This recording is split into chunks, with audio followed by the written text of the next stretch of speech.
Assalamualaikum warahmatullahi wabarakatuh. Hai Ustazah, hai teman-teman.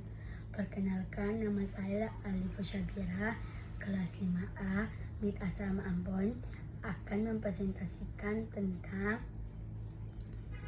gangguan dan penyakit pada sistem peredaran darah pada manusia. Apa teman-teman tahu apa itu gangguan sistem peredaran darah?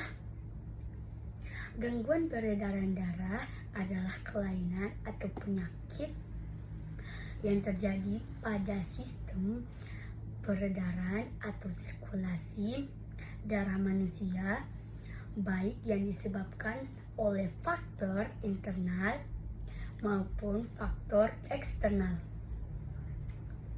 Kelainan atau penyakit tersebut dapat menyerang darah, jantung, ataupun pembuluh darah. Jadi, apa saja sih penyebab gangguan pada sistem peredaran darah? Yang pertama itu adalah faktor keturunan atau internal, berupa kelainan pada organ peredaran darah. Yang kedua adalah faktor non-keturunan atau eksternal, berupa kebiasaan maupun pola hidup. Nah, berikut ini adalah gangguan dan penyakit pada sistem peredaran darah pada manusia. Gangguan atau penyakit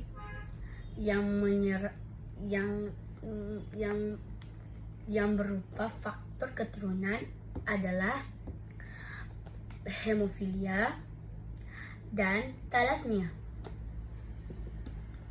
Sedangkan gangguan atau penyakit yang berupa faktor non-keturunan adalah anemia, hipotensi, hipertensi, leukemia, stroke, jantung koroner,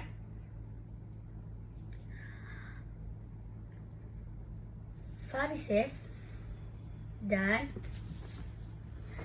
arteriosklerosis. Oke, saya akan menjelaskan tentang gejala dan ciri-ciri dari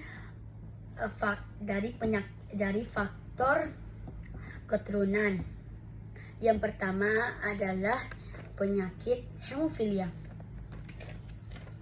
Penyakit hemofilia adalah kelainan pembekuan darah sehingga darah akan sulit berhenti dan memerlukan penanganan segera.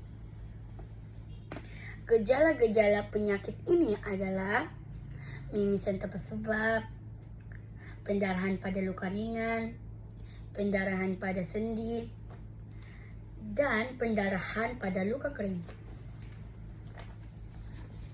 Lanjut ke penyakit yang kedua adalah penyakit thalassemia. Penyakit thalassemia adalah penyakit kelainan darah merah yang diturunkan oleh kedua orang tua kepada anaknya dan keturunannya. Penyakit ini disebabkan oleh berkurangnya atau tidak terbentuknya protein pembentukan hemoglobin utama manusia. Hal ini menyebabkan eritrosit mudah pecah dan menyebabkan pasien menjadi pucat karena kekurangan darah atau anemia. Gejala penyakit ini adalah anemia berat, kulit kekuningan dan pucat, sakit dadah dan sesak nafas, cacat serta kelainan tulang, terutama tulang wajah. 5. kelelahan berlebihan. Oke, lanjut ke gangguan atau penyakit faktor yang berupa faktor non keturunan. Yang pertama adalah anemia. Penyakit anemia adalah rendahnya kadar hemoglobin dalam darah. Penyebab dari penyakit ini adalah kurang zat besi, kekurangan vitamin B12, kehilangan darah karena luka, cedera, atau menstruasi untuk wanita. Ciri-ciri dari penyakit ini adalah mudah lelah, letih, lesu, lemah, dan lulai.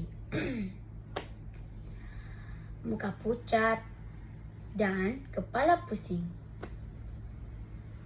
Pencegahan penyakit ini adalah mengonsumsi sayur dan makanan berzat besi tinggi sehingga pembentukan hemoglobin, dan cukup istirahat.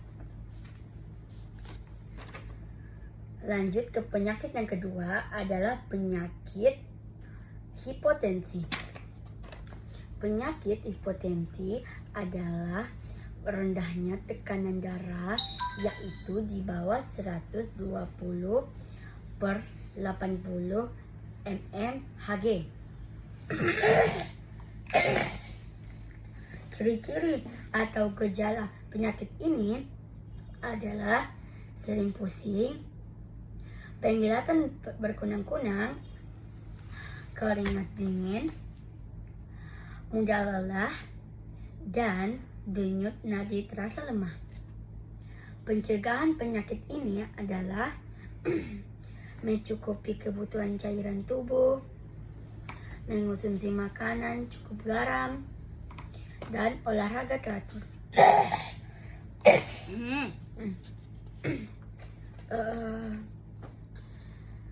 Lanjut ke penyakit yang ketiga adalah penyakit hipertensi. Penyakit hipertensi adalah kenaikan tekanan darah melebihi 140 per 90 mmHg yang diakibatkan penyempitan pembuluh darah.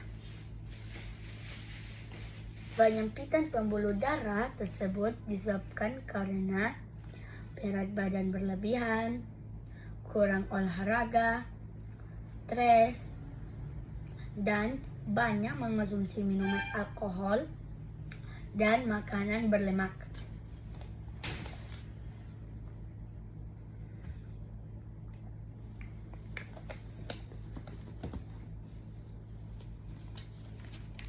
Gejala penyakit hipertensi adalah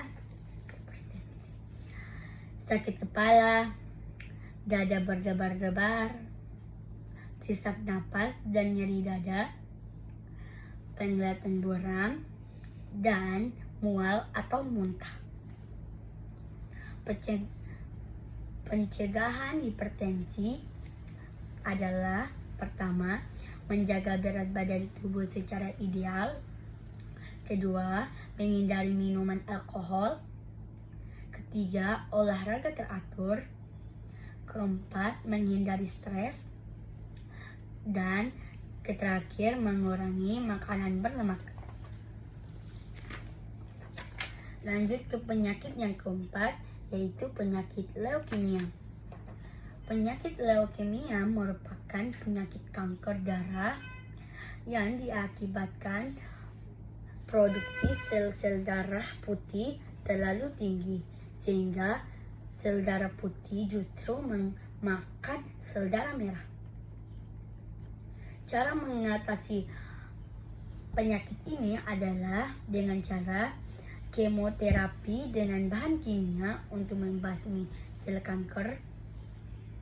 2. Radiasi sinar X di bagian yang terkena kanker atau seluruh tubuh.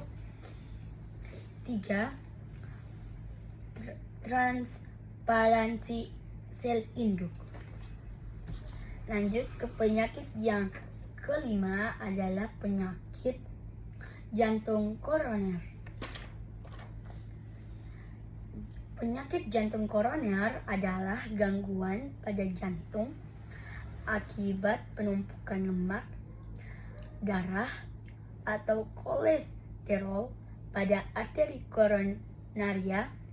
Akibatnya sel-sel jantung kekurangan oksigen dan nutrisi sehingga sel-sel jantung kerusakan. Gejala penyakit jantung koroner adalah nyeri dada hingga ke lengan dan punggung. 2. Napas pendek dan sesak. 3. Kepala pusing.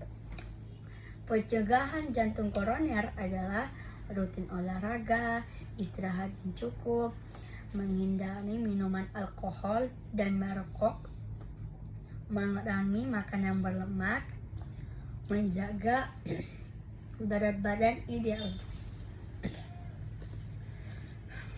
Lanjut ke penyakit yang keenam adalah penyakit stroke. Penyakit stroke adalah penyumbatan atau pecahnya pembuluh darah di otak. Akibatnya darah tidak lancar mengalir ke sel-sel otak sehingga sel otak kekurangan nutrisi dan mengalami kerusakan.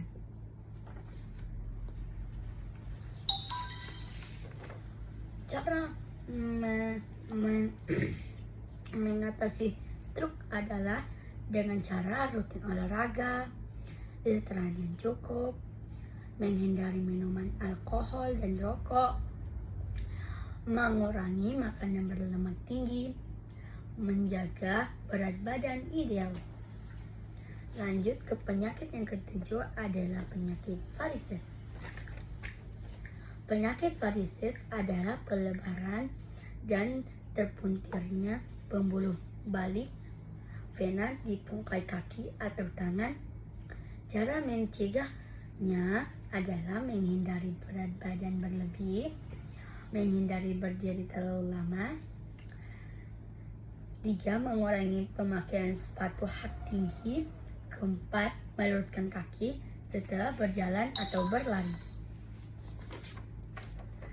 Dan penyakit yang terakhir adalah penyakit arteriosklerosis.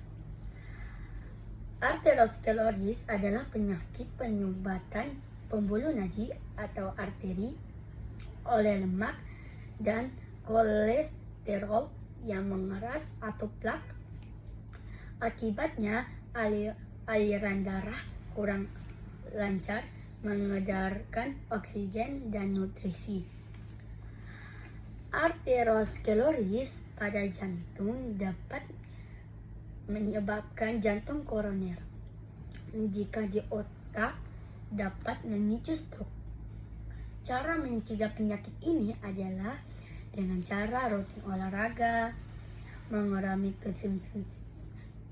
konsumsi makanan berlemak tinggi, menghindari minuman alkohol, menjaga berat badan ideal sehingga cukup istirahat.